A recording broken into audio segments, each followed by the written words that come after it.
Hey there, good afternoon. Welcome to Prog Monster. My name is Murph and I am the host of this show.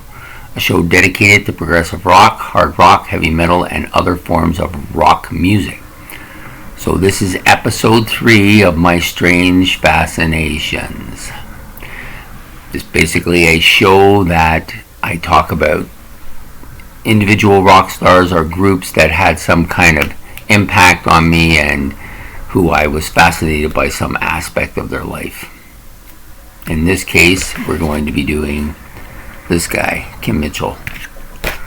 Now, Kim Mitchell, I have a little bit more album material than I do on some of the others because he's a local boy to me from Toronto and has always had somewhat of an impact when he was with Max Webster and when he was on his own, and still because he was strangely attached to Rush.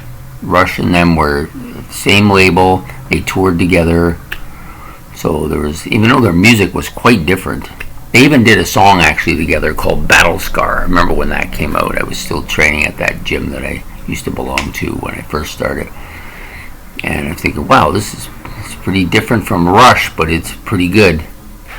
And so I started getting into Kim Mitchell. Then when he went solo, I thought, well, what's he going to do that's any different than he did with Max Webster? The music was somewhat similar, but he had some fairly strong songs, especially on this album and the next one, Going for a Soda, and Patio Lanterns and all those kind of songs that I kind of felt like they were very Canadian as well, and Kim Mitchell is very Canadian.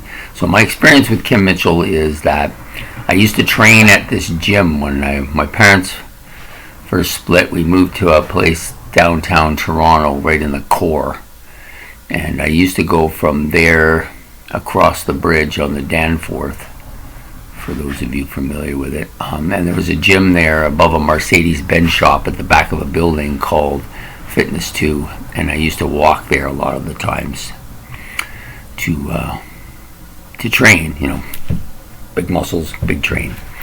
So anyways, one time I was going across that bridge and then I got to the other side and it was almost to where I was going, which was right around between Chester and Donlands actually might have been, no, it was between Broadview and Chester is where it was, and I saw this van on the side of the road, parked on the side of the road, and the guy was changing his tire, and so I was watching him as I was approaching, and then I realized that I knew who it was, and this Kim Mitchell, So I was over there talking to him and saying, well, Kim Mitchell's changing a tire on the side of the road here, couldn't believe it. But I'd actually met him before because I used to work at the racetrack for years when I was a kid. And when I first got working as a waiter in the bars area, and he would often come in there with Michael Levine of Triumph and some other guys, some other music people, and because they owned standardbred horses. And so that's my first encounter with Kim Mitchell. So anytime I remember back to my training days and my working days at the racetrack, I always remember Kim Mitchell and Michael Levine to a lesser degree. But Kim Mitchell had one of those kind of powerful voices, I think, and very distinctive. I mean, it's nothing like Geddy Lee, but they sang that song together and it was really kind of special. To me, it's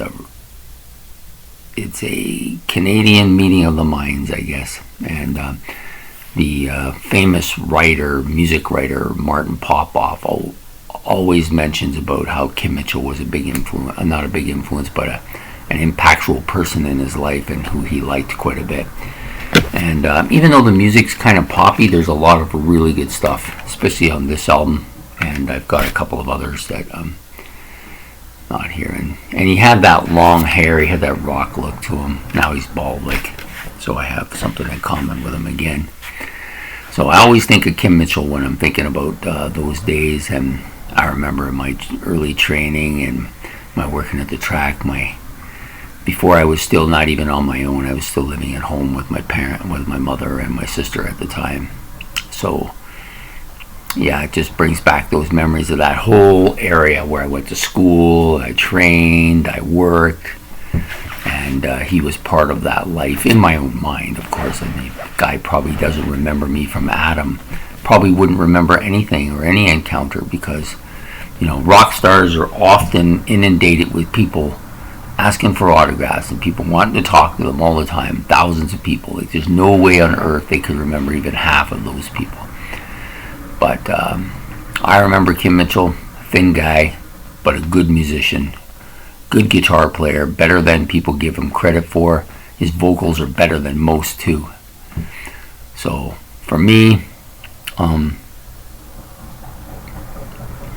it's a part of my Canadian heritage, and that's part of the reason I like Rush and Ian Thomas, who I did yesterday, and Kim Mitchell here, is because they all remind me of my Canadian heritage, and they all bring back those days in my youth. So there you have it. Kim Mitchell. I don't know what he's doing these days.